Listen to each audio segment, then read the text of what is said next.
ಕಲಬುರಗಿಯಲ್ಲಿ ಪೊಲೀಸ್ ಇನ್ಸ್ಪೆಕ್ಟರ್ಗೆ ಹೃದಯಾಘಾತವಾಗಿದೆ. ಕುಬೇರ್ ರಾಯಮಾನೆ ಆರ್ಜಿ ನಗರ police inspector ಕೆಲಸದ ನಡುವೆ ಸುಸ್ತಾಗಿ ಎದೆ ನೋವು ಕಾಣಿಸಿಕೊಂಡಂತಹ ಹಿನ್ನೆಲೆಯಲ್ಲಿ ಆಸ್ಪತ್ರೆಗೆ ದಾಖಲು ಮಾಡಲಾಗಿದೆ.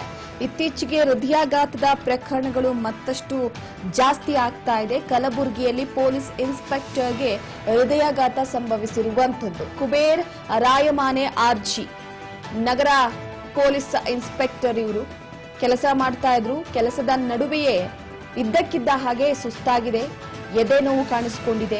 ಈ ಹಿನ್ನೆಲೆಯಲ್ಲಿ ಆಸ್ಪತ್ರೆಗೆ ದಾಖಲಾಗಿರುವಂತದ್ದು. ಕಲಬುರಗಿಯ ಖಾಸಗಿ ಆಸ್ಪತ್ರೆಯಲ್ಲಿ ಇನ್ಸ್ಪೆಕ್ಟರ್ಗೆ ಚಿಕಿತ್ಸೆಯನ್ನ ನೀಡಲಾಗ್ತಾ ಇದೆ. ಚಿಕಿತ್ಸೆಯ ವೇಳೆಯಲ್ಲಿ ಹಾರ್ಟ್ನಲ್ಲಿ 3 ಬ್ಲಾಕೇಜ್ ಇರೋದು ಪತ್ತೆಯಾಗಿದೆ. ಹಾಗಾಗಿ ಕಲಬುರಗಿಯಿಂದ ಬೆಂಗಳೂರಿನ ಖಾಸಗಿ ಆಸ್ಪತ್ರೆಗೆ ಹೆಚ್ಚಿನ ಚಿಕಿತ್ಸೆಗಾಗಿ ಶಿಫ್ಟ್ ಮಾಡಲಾಗ್ತಾ ಇರುವಂತದ್ದು. ಇತ್ತೀಚೆಗಂತೂ ಹೃದಯಾಘಾತದ ಪ್ರಕರಣಗಳು ಮತ್ತಷ್ಟು ಜಾಸ್ತಿ ಆಗ್ತಾ ಇದೆ. ನೋಡಿ, ಹೃದಯಾಘಾತ ಇದ್ದಕ್ಕಿದ್ದ ಹಾಗೆ ಸಂಭವಿಸೋದಿಲ್ಲ. ಕೆಲವೊಂದಿಷ್ಟು ಸೂಚನೆಗಳನ್ನ, ಲಕ್ಷಣಗಳನ್ನ ದೇಹಕ್ಕೆ ಎಚ್ಚರಿಕೆಯನ್ನ ಕೊಡುತ್ತೆ. ಒಳ್ಳೆಯ ನಿದ್ರೆಯ ನಂತರ ಕೂಡ ಒಂದು ರೀತಿ ಆಯಾಸ ಆಗುವುದಾಗಿರ್ಬೋದು, ಎಡಗೈ ಕುತ್ತಿಗೆಯ ಎಡಭಾಗ ಹಾಗೂ ಎಡಭಾಗದ ದವಡೆಯ ಹತ್ತಿರ ನೋವು ಉಂಟಾಗುತ್ತೆ, ತಲೆ ತಿರುಗುವಿಕೆ ಉಂಟಾಗುತ್ತೆ, ಕಡಿಮೆ ರಕ್ತದೊತ್ತಡ ಇರುತ್ತೆ, ಉಸಿರಾಟದ ತೊಂದರೆ ಉಂಟಾಗುತ್ತೆ ನಮ್ಮಲ್ಲಿ.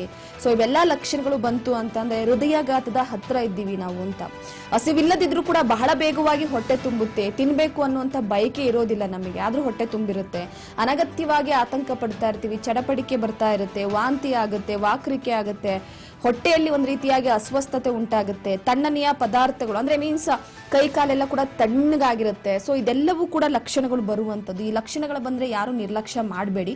ನೋಡಿ, ಗಮನಿಸ್ತಾ ಇದ್ದೀರಾ, ಇವರೇ ಪೊಲೀಸ್ ಇನ್ಸ್ಪೆಕ್ಟರ್ ಇದ್ದಕ್ಕಿದ್ದ ಹಾಗೆ ಕರ್ತವ್ಯವನ್ನ ನಿರ್ವಹಿಸ್ತಾ ಇರ್ತಾರೆ, ಕುಸಿದು ಬಿದ್ದುಬಿಡ್ತಾರೆ. ಕುಬೇರ್ ರಾಯಮಾನೆ ಅಂತ ಇವರ ಹೆಸರು. ಆರ್ಜಿ ನಗರದ ಪೊಲೀಸ್ ಇನ್ಸ್ಪೆಕ್ಟರ್ ಆಗಿ ಕೆಲಸವನ್ನ ನಿರ್ವಹಿಸ್ತಾ ಇರ್ತಾರೆ. ಕೆಲಸದ ಒತ್ತಡ ಕೂಡ ಇರುತ್ತೆ, ಬಿಸಿ ಲೈಫು. ಆದ್ರೆ ಸದ್ಯಕ್ಕೆ ಅವರು ಹೃದಯದಲ್ಲಿ 3 ಬ್ಲಾಕ್ ಹೋಲ್ ಕಾಣಿಸಿಕೊಂಡಿರುವಂತಹ ಹಿನ್ನೆಲೆಯಲ್ಲಿ ಹೆಚ್ಚಿನ ಚಿಕಿತ್ಸೆಗೆ ಬೆಂಗಳೂರಿಗೆ ರವಾನೆ ಮಾಡಲಾಗಿದೆ. ಇತ್ತೀಚೆಗೆ ಹೃದಯಾಘಾತ ಯಾಕೆ ಸಂಭವಿಸ್ತಾ ಇದೆ, ಯಾರ್ಯಾರಿಗೆ ಹೃದಯಾಘಾತ ಆಗ್ತಾ ಇದೆ? ಯುವಕರಲ್ಲೇ ಅತಿ ಹೆಚ್ಚಾಗಿ ಹೃದಯಾಘಾತ ಆಗ್ತಾ ಇರುವಂತದ್ದು. ಹಾಸನದ ಉದಾಹರಣೆಯನ್ನ ತಗೋಬಿಟ್ರೆ 15 ದಿನದಲ್ಲೇ 30 ಜನರು ಸಾವನ್ನಪ್ಪಿದ್ದಾರೆ ಹಾಸನದಲ್ಲಿ. ಅಂದ್ರೆ ಲೀಸ್ಟ್ ಅಲ್ಲಿ ಇರುವಂತಹ ಹೆಸರು 30, ಲೀಸ್ಟ್ ಅಲ್ಲಿ ಇಲ್ಲದೆ ಇರುವಂತವ್ರು ಸಾಕಷ್ಟು ಜನ.